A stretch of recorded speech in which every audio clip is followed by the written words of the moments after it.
you sent over some questions. What would be most useful for you to cover today? Oh, wow.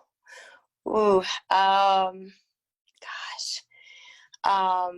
I guess the idea of, I guess, how do I increase my speed while maintaining my accuracy?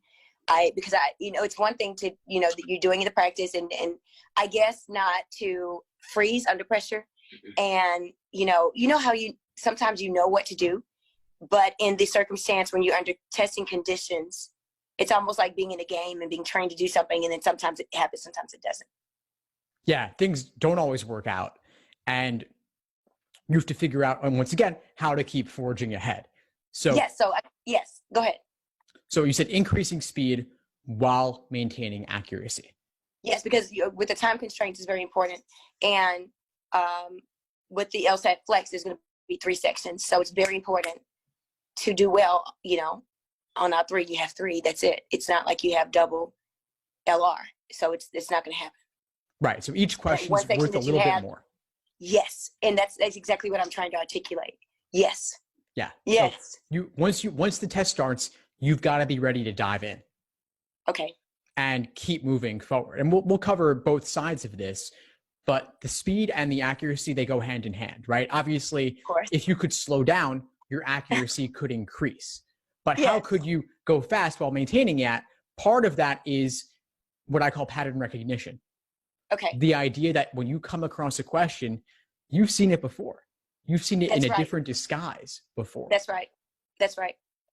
So I would encourage you, slow down for now. Take the time to thoroughly understand the patterns of reasoning so that when you come across it in the future, it's truly nothing new. Because I'm becoming a little bit impatient with myself because I'm like, I've got this list of things to do and of all the things I want to get through in one day. And I'm like, I'm taking the time to try to understand the reason why, the reason behind my mistakes and my successes. So I'm like, okay, if I got this problem right, it's not good enough for me to just get it right. They might be problematic. I don't know. But I want to say, okay, why did I get this right? Okay, what made these answer choices wrong?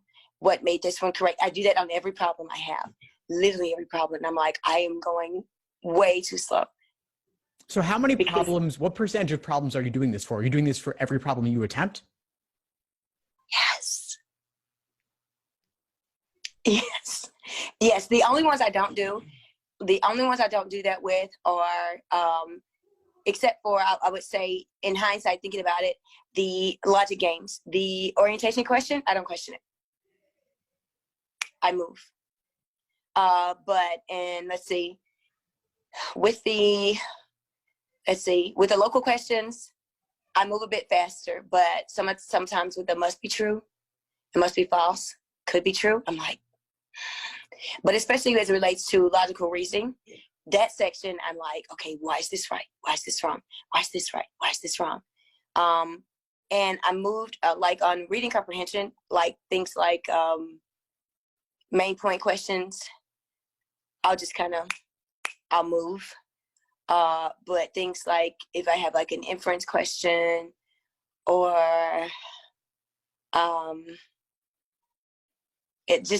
my mind's going blank right now. It's okay. I want to make sure also that we don't get too lost in the weeds with this, because I think that you're saying maybe some you review more than others, some you have more trouble with than others. And that distinction, those differences right there are really important, because that means that you don't need to review everything to the same extent. Okay. Like you said, orientations, you're good. Yeah, I move. You got it. So no need to go further in your analysis of those. No. Obviously, if we had all the time in the world and you were taking the exam 100 years from now, you could take a year to study each one of the 100 exams in depth. Yes. But we don't have that, right? So we've got to make the most of the time that we have. Efficiency. Increasing speed while maintaining accuracy is working efficiently. Yes. And you hit the nail on the head. So I've tried what most of my sessions, if I'm not too worn out, I saw that one of the things that you recommended was meditation. Mm-hmm. I do that. I do that in the morning, and then I'll do it before my LSAT. sessions. I didn't usually think about combining that with a test, but yeah. So now I do that. I'm using your cheat sheets, which help me in approaching each problem. It really helps me. I'm trying to get in the habit of using the cheat sheets while I'm practicing, and then sometimes putting the cheat sheets away and saying, okay, what type of problem is this? Like when I go through my logical reasoning, I'll ask myself, okay, what type of problem is this? Because I feel like that'll help me to approach it a certain way. And if I can't remember how to approach it, I'll go back to your cheat sheets. And I have all of them, by the way. And every time I study, I pull out your cheat sheets and I sit them next to me, and I'll sit there and I'll go through them. But what would one of the hacks with reading comprehension, one of the most overlooked hacks be that you would say? Well, I think by the way, I'm glad you found the cheat sheets helpful. The reading comprehension. I did. Awesome. I'm really glad to hear that. With the reading comprehension, I think a common mistake I see from students is taking too many notes. So I would ask you then, Chris, what's your level of note taking? What kind of notes do you make? What kind of summaries do you make, if any? Okay, so my strategy is this. So I will go to, I try to analyze, I don't want to say analyze, summarize better. Summarize each passage and try to figure out the structure and say, okay, why is this paragraph here? And maybe, let's say, like, I'll try to fit the passage together. Like, okay, this is a main point, but I'll do it in like 10 words or less. Usually around 6 or 7 words. I don't do a lot of underlining because it just gets really convoluted. So I'll say, okay, what's this one about? I'll write in the side, but I don't take a whole lot of notes. Not as many as I used to, because I saw that you didn't recommend that we take a lot of notes. Great. So I annotate just a little bit, so that only because when they ask me a question, let's say, they'll say, okay, in this line or in this paragraph, what do they mean about this? Or why did the author do this? What is the name of that kind of question? Anyway, I'm not going to get caught up in this. Like the role of the statement, right? The role of the statement. Yeah, the role of the statement. Yes, yeah. See, that's how you're my guy. Yes, yeah. The role of the statement questions, I find that helps me go more efficiently. And I use your tool in skipping around in what you put in the cheat sheets regarding the order in which you should do the questions, because it sort of helps you understand the passage as you go along. So the cheat sheet really helped me with that, with efficiency and saying, okay, how do I get the most out of the time and the most out of the questions? So that did help. Awesome. So you asked about overlooked strategies. I think you've already got some of the strategies here because you know what to do with the cheat sheets, and you also know what not to do in terms of avoiding too much note taking. So Chris, I think for you, honestly, what's going to be the game changer for you is changing your review process so that you're able to go into more depth, reviewing fewer questions in more depth, maybe even doing fewer questions as well, so that you can review the ones you actually attempt in more depth. That's right. I try to, I'm very tenacious, and I like to, get these tendencies. I don't know if it comes from academics, and you like to be one of the top students, and so you believe in trying to do everything to the best of your ability. But in this test taking, it's not a classroom.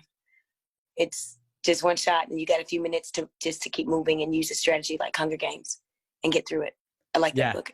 That's a weird analogy, but it's that way. So what would be the most overlooked hack with logical reasoning? We could get there, but it's actually something else I'm hearing coming up here, which is around perfectionism. Do you mind if we talk a little bit about that? We can, because I have that tendency, which really helped me in both my master's programs. It helped me in undergrad in the honors program, but I don't know. How could perfectionism come into play on the LSAT in both good ways and bad ways? A tendency to ruminate when I don't have time. A tendency to second guess myself. A tendency to be too hard on myself, because it's going to destroy it can destroy one's efficacy if you're continually, like, you read the passage and you're like, oh, I've got to understand every word in it. I can't let it go. What's that word? Or you got the answer in a local question and you're like, well, wait a minute, maybe are you doing too many setups? Like one of the things I learned from your cheat sheets is that, with the orientation questions, use that information to build and not feeling like I have to do everything. So I think that it can destroy my efficiency. It could. And that's why I brought this up, because I heard elements of that coming out. And of course I've suffered from it as well at times too, which is why I'm so aware of it in others. Sometimes we see in others what we most need to work on ourselves as well. And so I bring this up because I could see it coming into play in your prep. And I want you to challenge yourself a little bit on it by recognizing it and saying, it's okay to get questions wrong.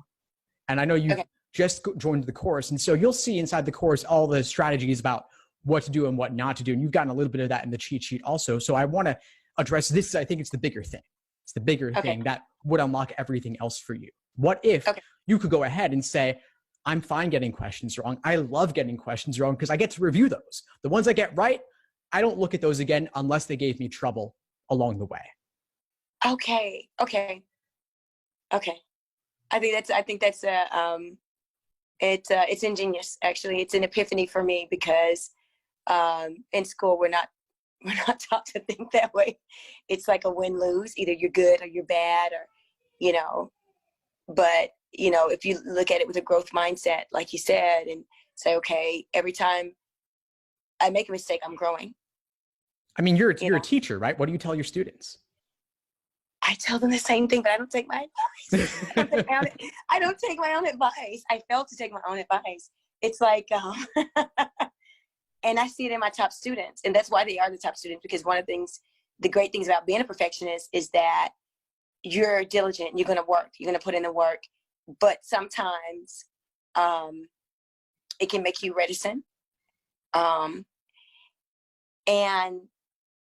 it can even make you procrastinate. There are days where I'll make myself do it, where I'll dread doing LSAT because I don't want to get anything wrong, and I'll just make myself do it anyway. But, I need to approach it with, tranquility, and because that's not going to help. The patterns that I established during my study will inevitably show up and manifest during the test taking. If you inundate your head with negativity, that's not good. So you're right. It sounds like you know what you need to do, and I think we're there. And so my suggestion for you, my challenge for you, Chris, is I want to meet with you again in a couple of weeks. In the meantime, I want you to get at least 100 questions wrong. Okay. Oh. Okay. If you did 100 and got them all right, I know it's a terrifying idea, but at the same time. Did you feel that energy? It's like, I'm smelling and you get 100 questions wrong.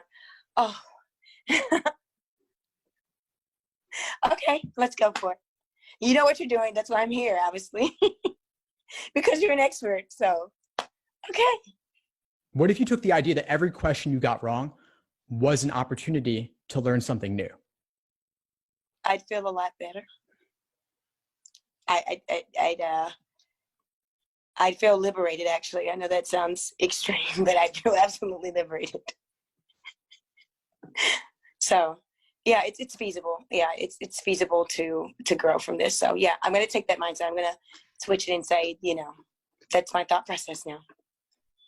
Love it. Thank you. Of course, Chris. We'll meet again in a couple of weeks, and I'll see you in class very soon. Okay, see you in class. Bye. Thank you. Thanks for tuning into the show. Please subscribe if you haven't done so already to be notified of new episodes as I release them. And feel free to reach out if you need anything at all as you move forward with your prep. I'm happy to help however I can.